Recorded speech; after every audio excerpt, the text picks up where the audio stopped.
íbamos saliendo y vi ahí en el, voy a intentar hablar español, en el aparcamiento, como muchos caballeros le abrían la puerta del coche a su muñeca. Qué bueno.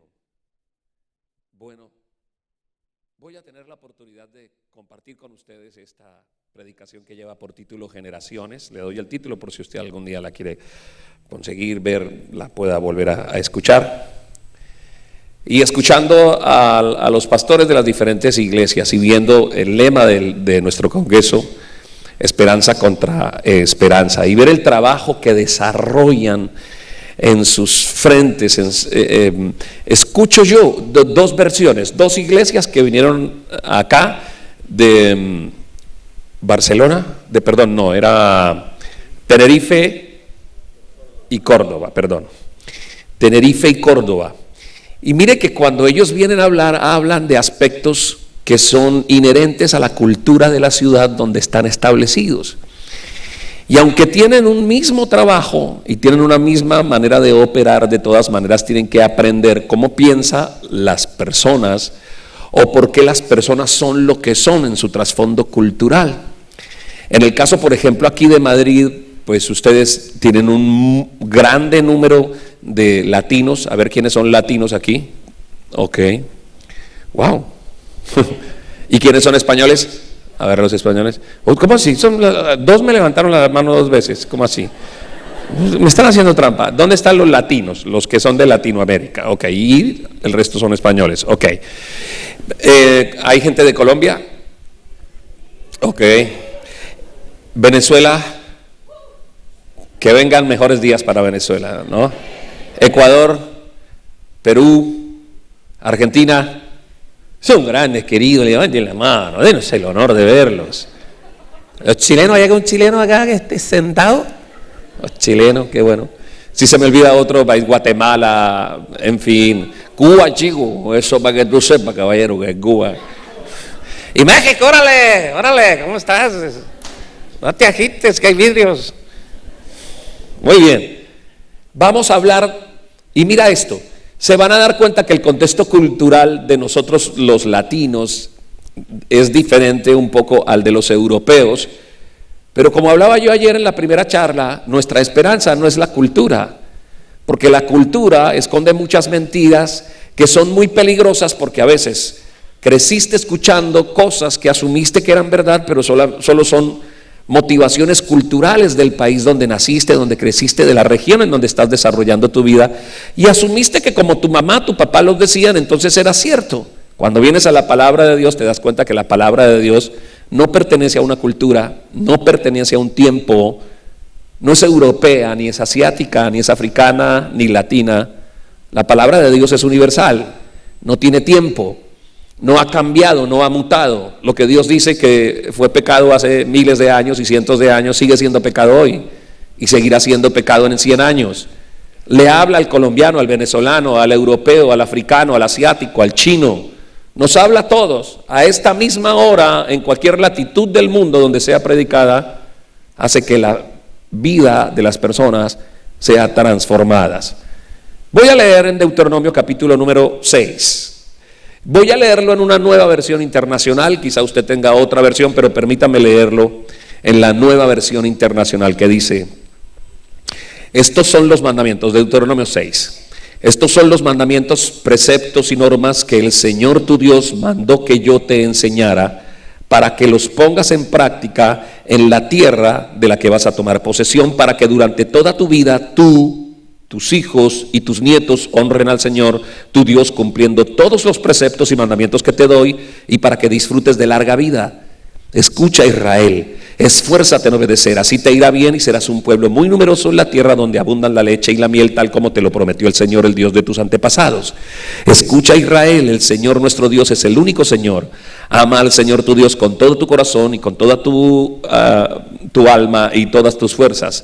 Grábate en el corazón estas palabras que hoy te mando. Incúlcaselas continuamente a tus hijos. Háblales de ellas cuando estés en tu casa y cuando vayas por el camino y cuando te acuestes y cuando te levantas. Átalas a tus manos como un signo, llévalas en tu frente como una marca, escríbelas en los postes de tu casa y en los portones de tus ciudades.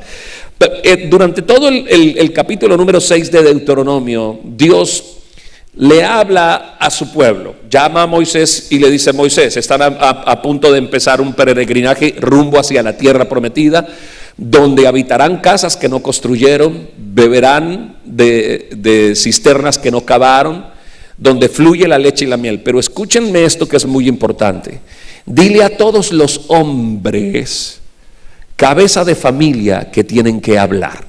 En la plenaria de más adelante de la tarde voy a estar hablando de esto, de cómo Dios llama al hombre para que el hombre hable.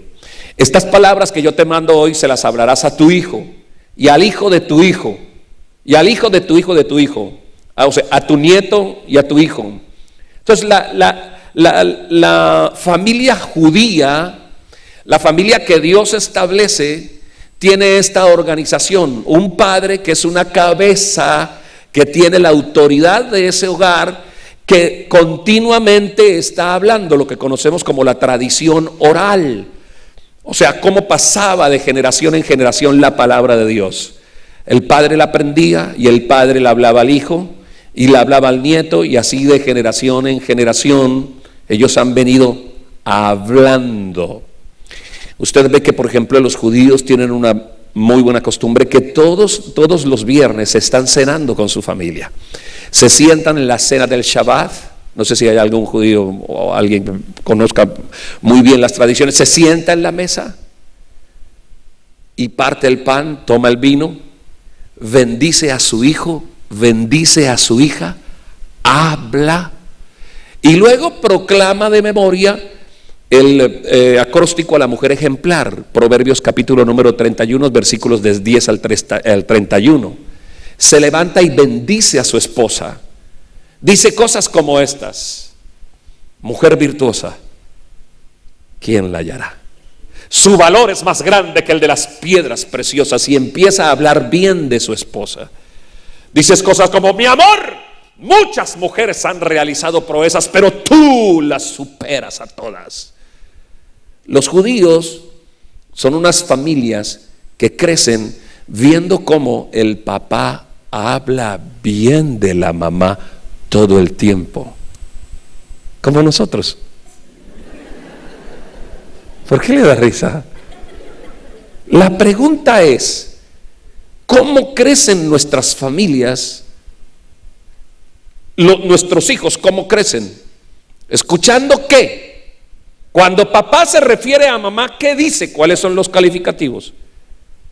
¿Qué dice? Porque el judío dice: tú eres más grande que el valor de las piedras más preciosas. Dice, lo vamos a hablar esta tarde, pero entre otras cosas dice que esta mujer se levanta y sus hijos la felicitan, su marido también la alaba.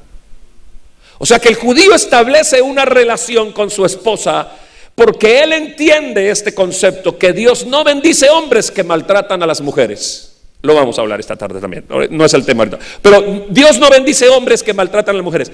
Él sabe que parte de la bendición que deposita sobre su vida, que está sobre su vida, tiene que ver con la manera como bendice a su esposa y gobierna sus hijos. Dios les dice, por ende, van a empezar el tránsito hacia la tierra prometida, que el hombre en su casa hable apropiadamente. Entonces esa es una sociedad patriarcal, en donde el padre tiene la autoridad para bendecir a su familia, para dictar las normas, corregir, disciplinar y guiar una familia. La palabra de Dios los llama el árbol de olivo natural.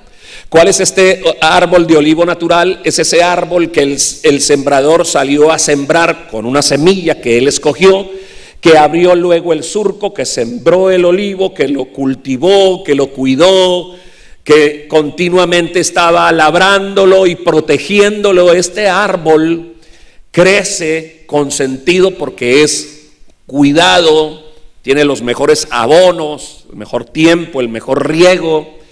Este árbol solo tiene un problema, que al ser tan mimado, tan consentido, tan especialmente cuidado, tiende a enmaderarse, su corteza se hace vieja, se envejece, y si el labrador, el sembrador, no interviene ese proceso, la vida del árbol no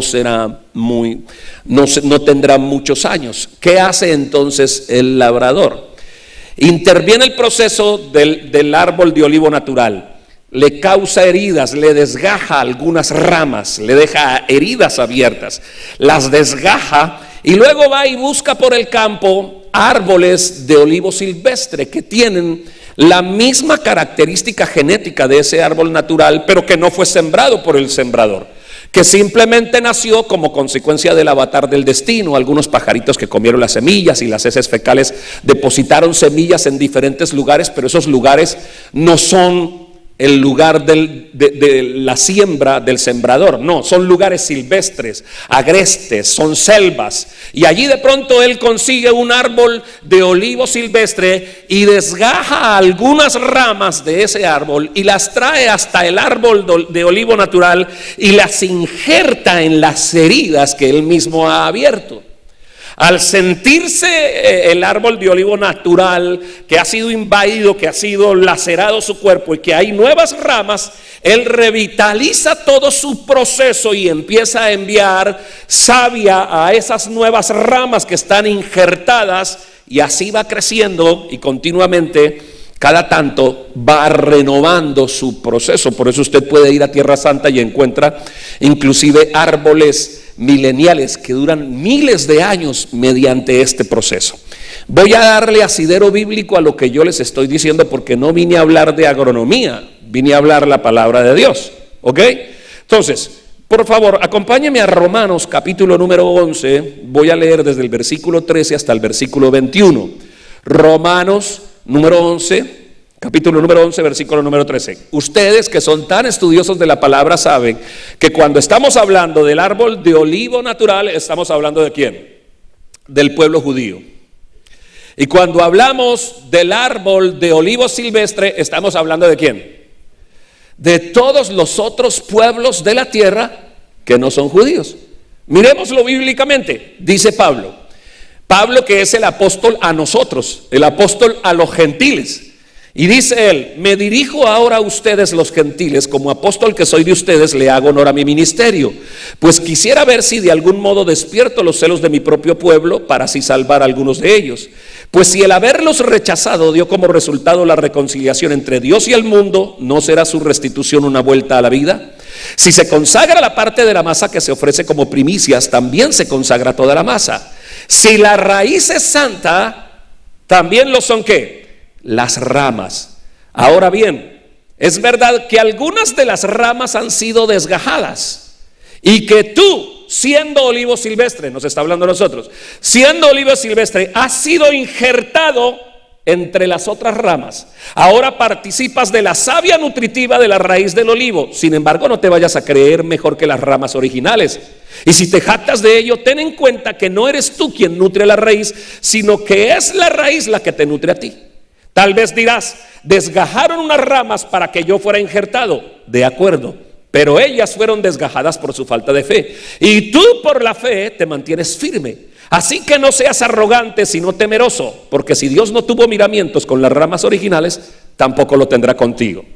¿Vamos bien? ¿Entendiendo? Es que necesito ahora que miremos cómo Dios establece normas y principios familiares, hablándole a las familias judías. Y cómo estableció Él un organigrama donde hay un hombre al frente de una familia, y todo lo que Dios dejó establecido para una familia.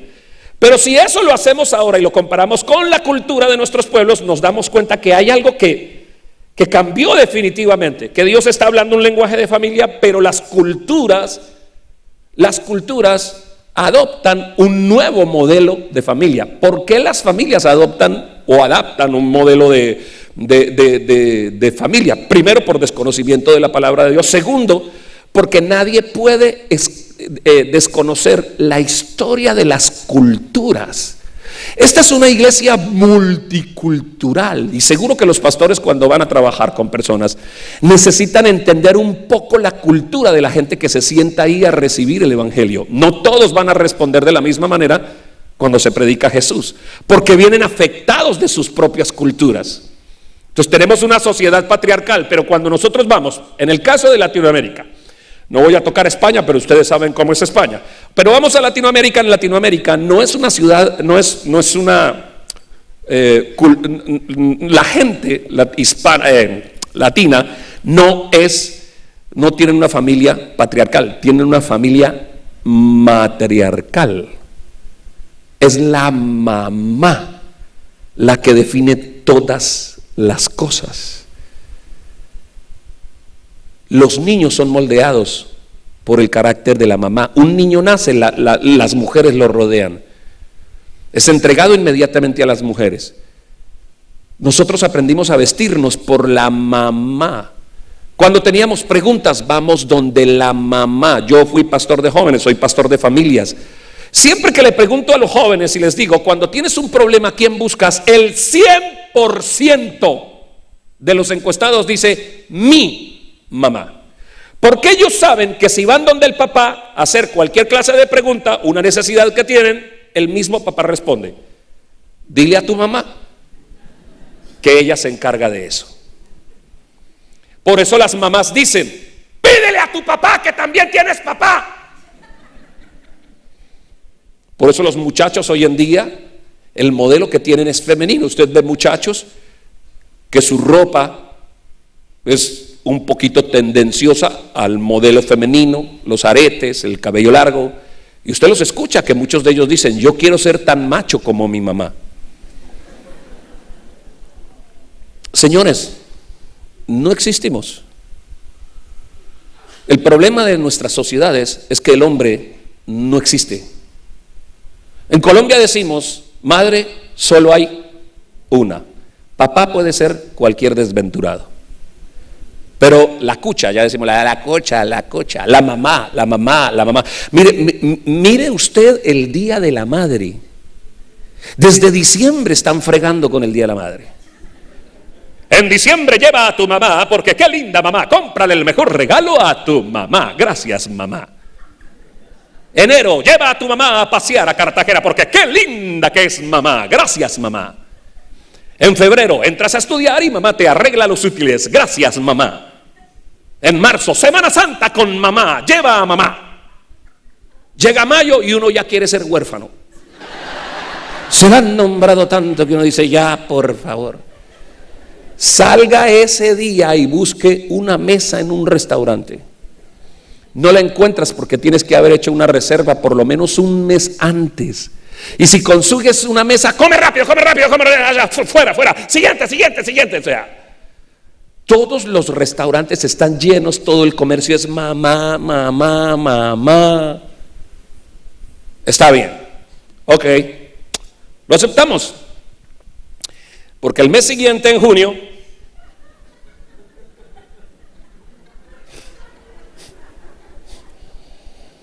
viene el Día del Padre, uno se levanta, le dice a los hijos, ¿qué día es hoy? Domingo, papá. Hoy es un día especial. Sí, juega el Barça y el Madrid hoy. Hoy es el Día del Padre. Papá, préstame 20 euros para comprarte algo. ¿Y qué compran? Fome, cartulinas, colores y hacen un portarretrato. Mira, papá, te hice un portarretrato para que pongas la foto de mamá. Ese día, el Día del Padre, los restaurantes sacan promoción de 2 platos por el precio de 1. Porque como padres no existimos. Pero ¿sabe por qué? Porque nosotros, los latinos, voy a hablar del caso específico de los latinos y yo quiero que los españoles se miren en ese espejo. No se ofendan, por favor, por lo que voy a decir. Son historias, yo voy a hablar de la historia, no de la actualidad.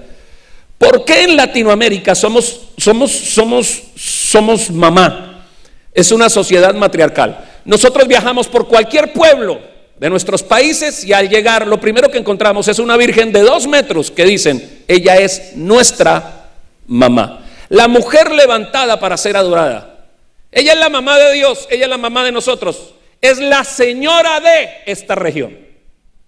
La mamá, la mujer, la mamá, la mamá, la mujer, la mujer, la mujer, la mujer. ¿Por qué? Porque nosotros fuimos colonizados por ustedes, los españoles. Somos de una raza que se llama mestiza. El mestizo nace como consecuencia de la sangre del español y la sangre del indígena. Pero cuando nació el primer mestizo, no tuvo papá. Porque el español llegó a nuestras tierras, abusaba de nuestras indias, las embarazaba, pero el proyecto del español no era un proyecto familiar. No decía que vamos, que te has embarazado la indita, que no importa, que yo te compro una casa, que te llevo a vivir conmigo, te doy mi apellido y que de ahora en adelante eres mi esposa, la madre de mis hijos. No. Miren ustedes cuál fue la diferencia de la colonización de los Estados Unidos y la colonización de Latinoamérica. Los Estados Unidos fueron colonizados por familias. El concepto familiar viajó en los barcos peregrinos. Los padres peregrinos eran personas que estaban en Inglaterra, en Escocia, en otros lugares, y no podían adorar a Dios con libertad. Entonces se subieron a unos barcos, a los barcos peregrinos, al Mayflower, se subieron, pero no subieron, a diferencia de los que subieron, los barcos que fueron a conquistarnos a nosotros, a Latinoamérica, no viajaron familias. Viajaban españoles que estaban condenados a la cárcel, la hoguera, la horca, que fueron los asesinos de su época, que fueron gente mal comportada, y les decían, ok, o se pudren en una cárcel o se suben a ese barco a ir a buscar nuevas tierras. Y esos fueron los españoles que llegaron allá. Los que llegaron a Estados Unidos fueron personas que amaban a Cristo, que entendían que la palabra de Dios era el fundamento, que las familias debían ser establecidas bajo el fundamento de la palabra de Dios. Se subieron a esos barcos peregrinos y se fueron hacia Estados Unidos, y cuando llegaron a Estados Unidos, ellos descienden y lo primero que dicen, esta es una nación bajo Dios. Y se bajó el padre peregrino, el padre, y se bajó la mamá, y se bajaron los nenes, los chicos, y las familias se establecieron, pero se establecieron familias en donde dijeron, esta es una nación bajo Dios. Sufrieron toda clase de inconvenientes con los nativos. Lo primero que ellos hacen es empezar a sembrar la tierra, y cuando la tierra les produce sus primeros frutos, ellos toman esas primeras cosechas y las dedican a Dios. Y dicen, hagamos una fiesta, una comida familiar, en una acción de gracias, porque Dios ha sido bueno con nosotros. Lo que se conoce como el Thanksgiving, la fiesta de celebración a Dios. Gracias, Dios, por habernos traído acá. Pero el proyecto, además de los padres peregrinos, era un proyecto de no retorno, porque ellos llegaron y lo primero que hicieron fue quemar las naves. Ellos quemaron los barcos porque sabían que no iban a regresar, que esa era una nación que Dios habría de bendecir. El proyecto que llegó a Latinoamérica no fue así. No llegaron las familias.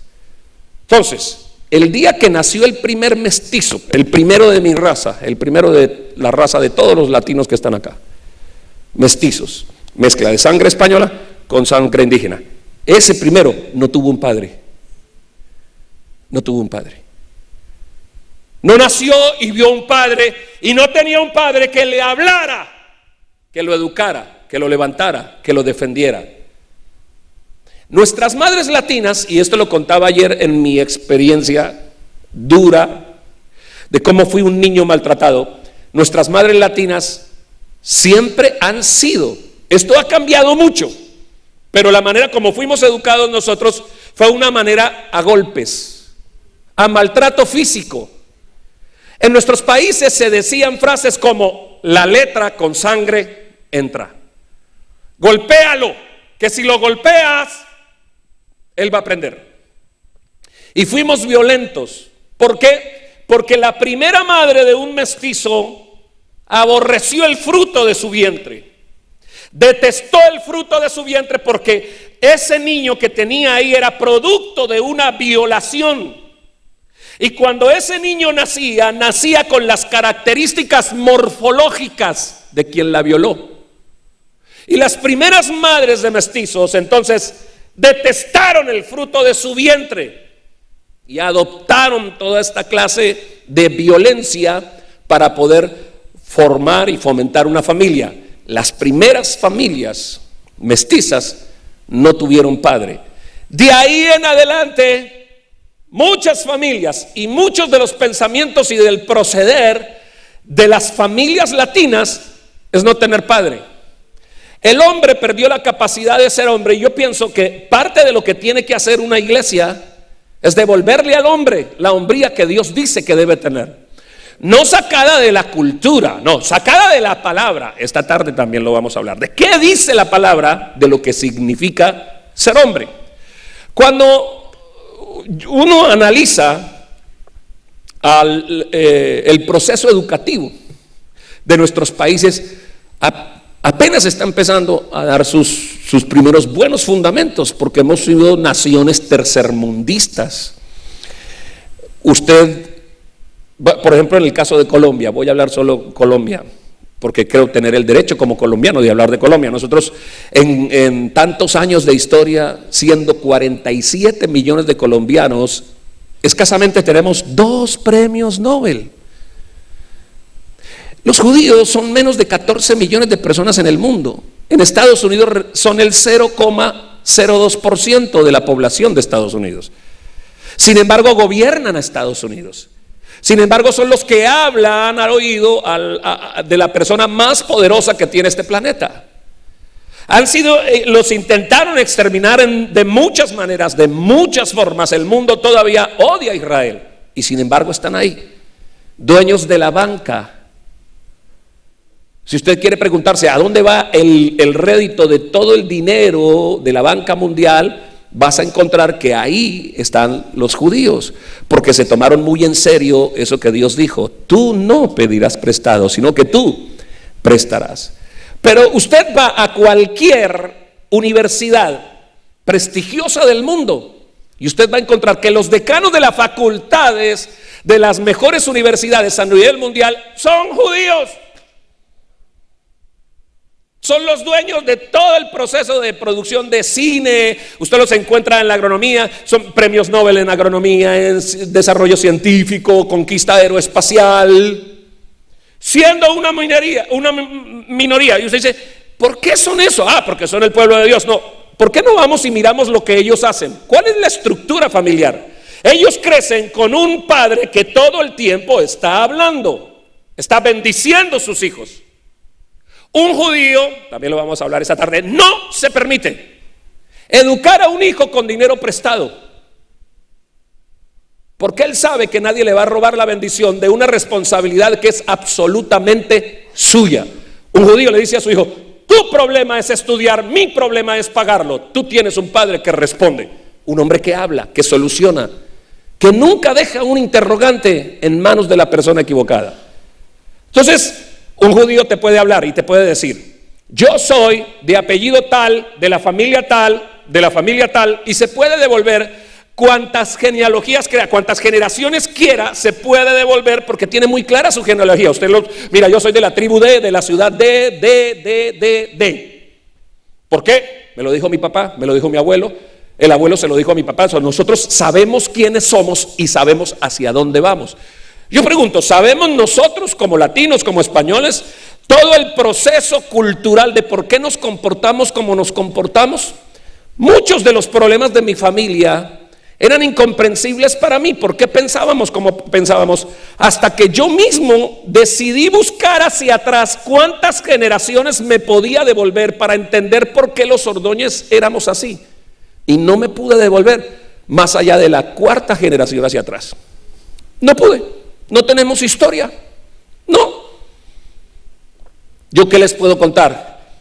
Que por el lado de mi mamá, huérfana de padre, criada solo con mi abuela, maltratada. Mi abuela nace en la época de la violencia en Colombia, cuando empezaban las primeras guerrillas, en donde si alguien decía que era liberal, lo mataban. No podía pertenecer a un partido determinado porque te mataban. A mi abuela materna le matan los papás, producto de esa violencia, y mi abuela queda en un monasterio con las monjas, educada, sometida a un rigor de educación, porque la abuela también era hiperactiva, no se dejaba dominar. Y luego la abuela, estando en el monasterio, se escapa del monasterio a la edad de 14 años, se va a vivir con un tío, pero este tío la quería violar. Entonces ella se escapa y se va con el primero de sus maridos, que es el papá de mi mamá. Pero luego mi mamá, cansada de la vida que mi abuela le daba, cansada de los golpes y del maltrato, a la edad de 14 años, mi mamá se va del lado de mi abuela y se va a vivir con mi papá. Pero luego dos de mis hermanas, cansadas de la vida que les daba mi mamá, se fueron del lado de mi mamá a la edad de 14 años. Porque el pecado es cíclico. Viene a una generación, hace daño, destroza. Nadie hace nada por resolverlo. Y luego viene a otra generación y destruye, y nadie hace nada por terminarlo. Y luego viene a otra y a otra. Por eso tú escuchas historias como estas: borracho el abuelo, borracho el hijo, borracho el nieto.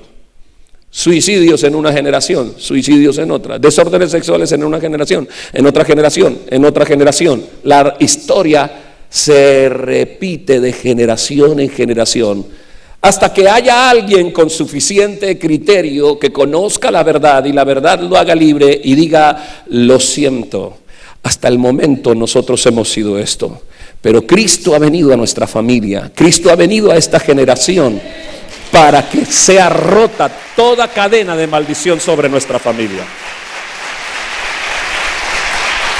Escuche, yo cuando hablo con mi mamá me da tristeza escuchar las historias de mi mamá. Me da tristeza escuchar las historias de las mujeres de mi familia. Por línea de mi papá, ¿qué puedo contarles? Mi abuelo, el papá de mi papá, practicó la brujería. Se sentaba y le adivinaba el futuro a la gente, y tenía un don de convencimiento, y hablaba y hablaba y hablaba y nadie lo callaba. Algo bueno tuvo que haber dejado el viejo, ¿no? O sea, pero era de este concepto mi abuelo: te haces hombre si te acuestas con muchas mujeres. Mi abuelo tuvo 5 esposas distintas. Mi papá tuvo 5 esposas distintas. Papá murió hace 2 años y había 3 de sus esposas estaban en el entierro, y estaban todos los hijos, los medios hermanos en el entierro. Como mi papá también lo vivió, porque el día que mi abuelo murió se dieron la mano en el velorio de mi abuelo gente que no se conocían y llevaban su misma sangre, porque siempre se dijo que el hombre se hacía hombre por la capacidad de reproducción. Nuestro problema sexual, mire esto, yo tuve muchos problemas de identidad por esa manera de pensar. La gente, antes que yo naciera, en mi familia estaba tomando decisiones también que me afectarían. El día que mi abuelo se acostó con una mujer que no era su esposa, decidió cosas sobre mi vida, y yo no había nacido. Cuando yo nací, la pobreza era rampante, no porque los viejos no supieran trabajar, es que todo lo que trabajaban lo gastaban con mujeres, con tragos. Yo nací siendo un niño que dependía de todas las decisiones de los que estuvieron antes de mí. Por eso usted aquí no está solamente sentado a título personal. Tú estás aquí sentado a título de gente que todavía no ha nacido, que algún día conocerás, a la que amarás con todas las fuerzas de tu corazón, y que ellos serán los depositarios de la maldición o la bendición de lo que haya sido tu proceder en la vida. Siendo infantes, recibirán toda la carga de las decisiones que se han tomado. Solo pensábamos en materia sexual. Yo tuve problemas de identidad. Yo ayer les contaba en mi testimonio. Número 1, yo nazco, y cuando yo nazco me ponen el nombre de mi hermano que un año antes había muerto. Me registran como nacido en Bucaramanga, en Bogotá, pero la notaría del registro se incendia. Y durante 11 largos años yo no existía para la República de Colombia porque no había un documento. Cuando mis padres finalmente me registran como nacido en Bucaramanga. Mis documentos dicen que yo me llamo como no me llamo, porque es el nombre de una frustración y de un hermano que se murió antes de mí. Y mis documentos dicen que yo nací en un lugar donde yo no nací. Y tuve problemas de identidad.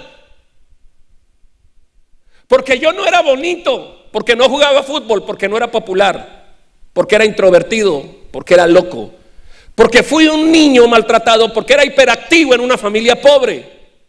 Nadie esperaba nada de mí. Y como la mecánica de la medición de lo que es un hombre para mi familia era hombre, aquel que tiene la oportunidad de tener sexo con muchas mujeres, mi papá estaba preocupado. Porque yo llegué a tener 16 años y no tenía novia, y no tenía relaciones sexuales, y no se me veía con una niña, y eso era raro. Molestaba, creaba inquina en los hombres de la familia, porque decían: ¿qué le pasará?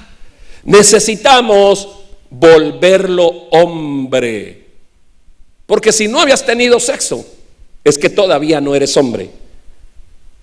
Pero después del sexo, es que ya es un hombre. Así son los conceptos de la sociedad, conceptos amarrados. Te hiciste mujer, perdón, naciste mujer. A ti no te hace mujer el hecho de acostarte con un hombre a tener relaciones.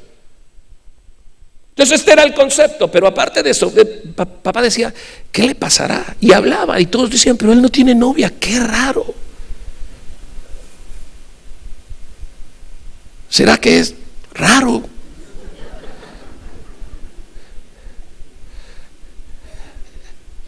Y yo creía a mis 16 años que yo era raro. Unido a esto, a una violación que sufrí cuando tenía 9 años, que era mi gran secreto, que no se lo contaba a nadie. No vaya sea que los demás confirmen lo que por ahí se anda diciendo de mí. Y fui un joven a los 16 años, maltratado, golpeado, violado, abusado, sin identidad, sin nombre. Tú no has debido nacer. Tu madre ha debido parir un bulto de alambre, no parirte a ti. Eres un estorbo en la sociedad. Me lo dijeron en la escuela, me lo dijeron en la casa, me lo dijeron en el barrio, me lo dijeron todo el tiempo. Como si el diablo estuviera encargado de borrar toda identidad, que yo no descubriera quién verdaderamente era. Hasta, siempre hay un hasta. Un hasta. Un tiempo cuando todo se revela, se devela. Y fue en esa época de juventud cuando mi papá y mi mamá se separan. Y a fuerza de no tener a dónde llevarme, mi papá me lleva donde mi abuela Bernarda, que era la loca de la familia, porque era evangélica. Y cuando yo llego a vivir un año donde mi abuela me lleva a la iglesia, y cuando yo conozco a Jesús, mi vida cambia.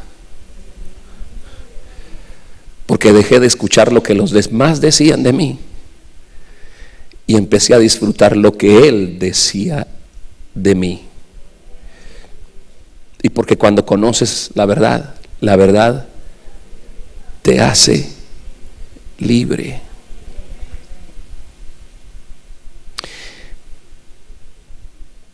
Voy a leer Gálatas, capítulo número 3, versículos del 26 al 29.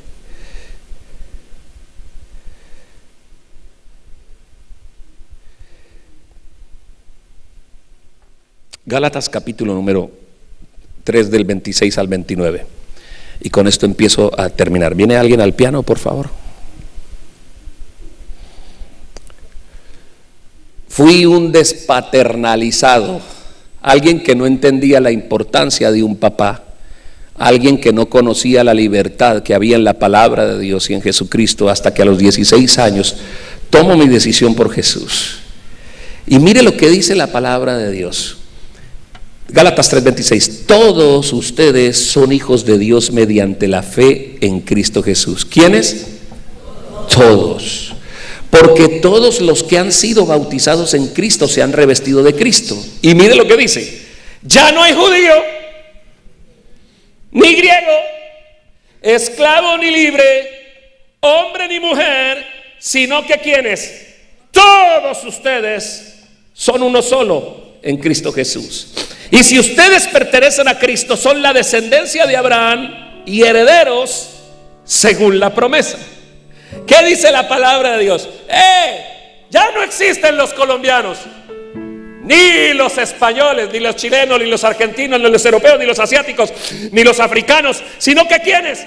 Todos los que crean en Cristo Jesús son hechos hijos de Dios. Y esas mismas promesas que Dios dio para el pueblo de Israel, ahora te cobijan a ti. Como también es tu responsabilidad que el modelo de la familia sea el que Dios enseñó. No el que te enseñó tu papá, ni el que enseñó tu mamá, ni el que enseñan en tu región ni en tu cultura, sino que es la palabra de Dios la que te dice. ¿Qué está diciendo Dios? Que así como ese árbol de olivo natural, el cuerpo de ese árbol fue maltratado, lacerado, sus heridas abiertas, el cuerpo del Señor Jesús sufrió toda clase de heridas.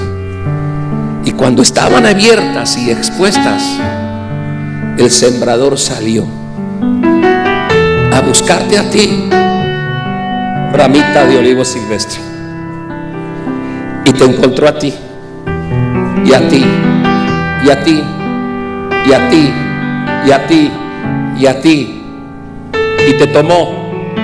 Hijo mío eres tú, y ahora estás injertado en el costado de Jesús. Y como Él es santo, también las ramas son santas.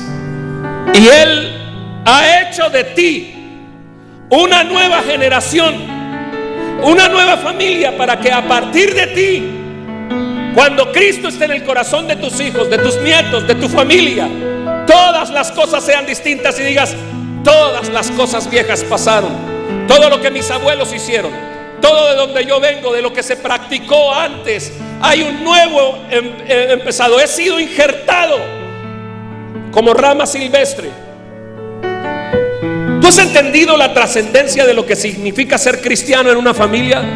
Es mucho más que venir a una iglesia, más que cantarse la última canción que está de moda, más que una Biblia debajo del brazo. Dios te ha permitido que estés en tu familia porque tú también representas la esperanza para aquellos que no conocen de Cristo, para que vean a través de toda la sanidad que Él habrá de traer a tu vida. Terminaba yo de pagar la universidad de mi hija Tatiana, la primera profesional que tuvimos en la familia, graduada en el Art Institute de la ciudad de Miami como productora de cine. A los pocos meses se gradúa mi hijo de su high school y estoy sentado yo ahí, y nos hicieron una reunión aparte para solo 60, 70 padres de familia. Y ese día aprendí palabras como cum laude, summa cum laude, los más inteligentes, las mejores notas, y summa cum laude, lo mejor de lo mejor. Y yo estoy sentado sin saber lo que va a pasar. Y dice el decano del colegio: the best in the science, los mejores en matemáticas, José Ordóñez. Y mi hijo se levanta y pasa adelante y recibe un diploma. Wow, los mejores en matemáticas, the best in the math. Él viene y se siente y le digo: bueno, qué chévere, mejores en matemáticas, José Ordóñez. pasó otra vez, y otra vez, y otra vez. Y cuando el decano del colegio dice: vamos a orar por ellos, no aguanté, tuve que llorar. Y lloré. ¿Sabe por qué? Porque ver a mi hijo graduarse en un colegio cristiano, con temor de Dios, con ese nivel de educación, a sus 16 años, recordé lo que fui a los 16 años, lo recordé, que fui un antisocial, que se subía a los camiones de cerveza en Bucaramanga a robar cerveza y a emborracharse, que fui el líder de la pandilla juvenil del barrio, que a los 16 años mi madre estaba empezando a recibir todas las boletas de citación al bienestar familiar porque su hijo se estaba convirtiendo en un delincuente, que tenía un pensamiento retrógrado de las mujeres, que tenía traumas sexuales, traumas psicológicos, producto de todo lo que se había puesto en mí.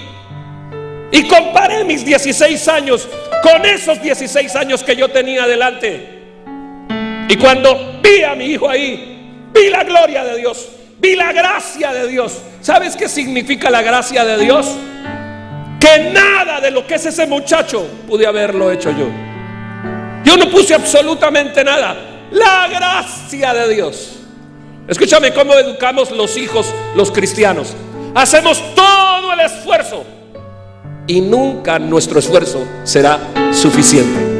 Jamás vas a ser el buen padre que desearías ser. Siempre nos hará falta, siempre nos hará falta. Siempre dirás al entregar una hija en un altar: pude haberlo hecho mejor. Siempre lo dirás. Pero la gracia de Dios te acompaña, que dice: cierto, hijo, solo no hubieras podido, pero te he visto cómo te esfuerzas.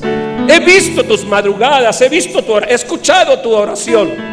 Yo conozco quién eres. Así que agota todas tus fuerzas. Y cuando agotes todas tus fuerzas, permite que mi gracia se manifieste en tu familia, mi ramita silvestre. Para eso te injerté, para que puedas ver lo que de otra manera nunca hubieras visto. Mi gracia a tu favor. Ciertamente el bien y la misericordia del Señor me seguirán todos los días de mi vida. Mi nombre es José Ordóñez, el loco de la familia, el que no servía para nada, hasta que Cristo vino y cambió mi destino. Señor, te damos gracias. Gracias porque nuestro destino hubiese sido otro. Gracias porque la cultura y la sociedad nada nos hubiera podido ofrecer. Pero apareciste tú, viniste tú. Saliste a recorrer el campo y encontraste esta ramita silvestre. Y entonces, Señor, me has dado la oportunidad de estar injertado ahí en el costado del Señor, bendecido. Gracias, Señor. Gracias. Permíteme, Señor, que yo pueda tener una familia en donde hable a mis hijos. Bendice mis hijos, bendice mis nietos, y haz que de ahora en adelante Jesucristo sea el Señor de generación en generación, porque no hay otra esperanza. La vida de José Ordóñez solo cambió el día que le entregó su corazón a Jesús. Por eso pregunto: si hay aquí alguna persona que nunca en la vida antes le haya entregado su corazón a Jesús y esta tarde quiera hacerlo y quiera decir: Señor, a partir de ahora mi vida, mi familia, todo yo soy tuyo, soy tuya. ¿Alguien lo quiere hacer? Hágamelo saber levantando su mano ahí donde está. Dios te bendiga. ¿Alguien más? Dios te bendiga. Dios te bendiga. ¿Alguien más? Dios te bendiga. Dios te bendiga, joven. ¿Alguien más? Levántele su mano para que pueda verla, por favor. Hola, Dios te bendiga. Dios te bendiga. ¿Alguien más que nunca haya tomado su decisión por Jesús y hoy quiera hacerlo? ¿Alguien más? Hola, Dios te bendiga. Y a ti, jovencita, Dios te bendiga. ¿Alguien más? Joven, Dios te bendiga. Y a ti, Dios te bendiga. ¿Alguien más? Discúlpenme que insista, Yo estoy aquí gracias a la insistencia de un pastor. ¿Quieres tú tomar tu decisión por Jesús? No te avergüences de esto. Jesús no se avergonzó de morir desnudo en el madero del Calvario por ti y por mí. Por eso solo lo preguntaré una vez más. Si no has levantado la mano hasta este momento y nunca has tomado una decisión por Jesús, házmelo saber en este momento. ¿Alguien más? Hola, joven, Dios te bendiga. ¿Alguien más? Hola, Dios te bendiga. Y a ti, Dios te bendiga. ¿Alguien más? Hola, Dios te bendiga, jovencito. Y atrás, a ti, Dios te bendiga. ¿Alguien más? Muy bien. Considero entonces que todas las otras personas que no levantaron su mano, esto significa que ya en alguna ocasión de sus vidas han tomado su decisión por Cristo. Si este no es tu caso, la iglesia y yo le pedimos al Señor que te dé otra oportunidad de reconocer que solo en Jesús encuentras vida y vida en abundancia. Voy a pedir a las personas que levantaron su mano, salgan de sus lugares y vengan aquí adelante conmigo. Yo quiero orar con ustedes y por ustedes. Salgan de sus lugares, por favor. ¿Hay alguien que esté feliz aquí? Denle un aplauso a Dios, por favor.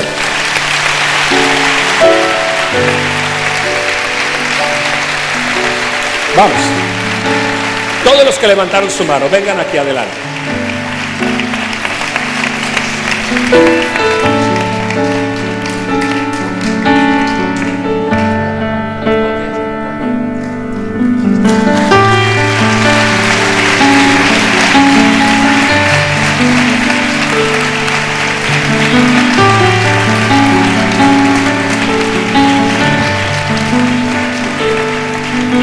Si no has levantado la mano, pero crees que debes estar acá, levántate en este momento y ven, nos gustaría orar por ti.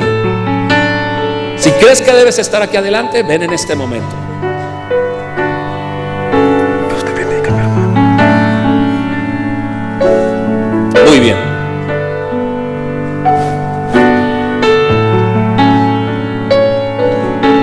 ¿Alguien más? ¿Alguien más? Ok. ¿Alguien más quiere venir adelante, por favor?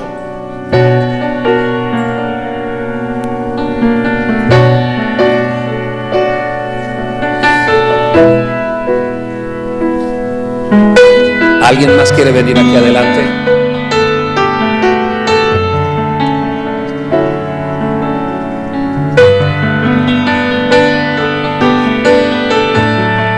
¿Alguien más? Perdónenme por estos minutitos de más que estoy quitando, pero este es el momento más importante de esta reunión. ¿Alguien más quiere venir que sabe que el Espíritu Santo le está hablando y le está diciendo, ven adelante, ven adelante, levántate en este momento y ven acá, y ven acá?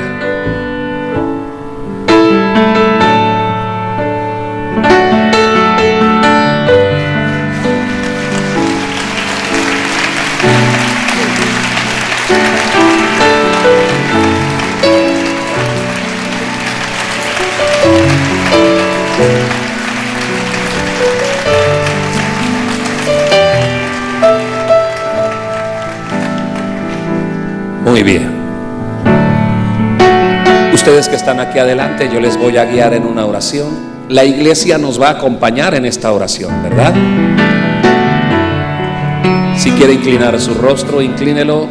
La va a decir en voz audible, no me la diga a mí, dígasela a Dios. Y repitan después de mí: Señor Jesús,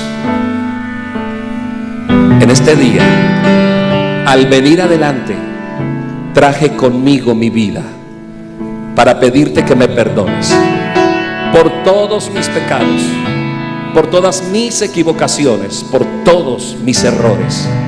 Estoy tan arrepentido, Señor, de haberte ofendido con mis pecados.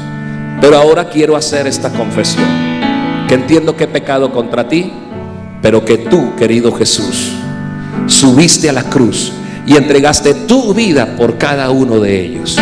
Y al confesar mis pecados y declararte como Señor, entiendo que mi pecado ya no existe y que tú haces de mí una nueva criatura. Por eso, Señor, esta es mi vida, es toda tuya. Yo me comprometo a servirte, a seguirte y a obedecerte todos los días de mi vida hasta que tú vengas o hasta que yo parta para tu presencia. En tu nombre hago esta confesión. Amén y amén.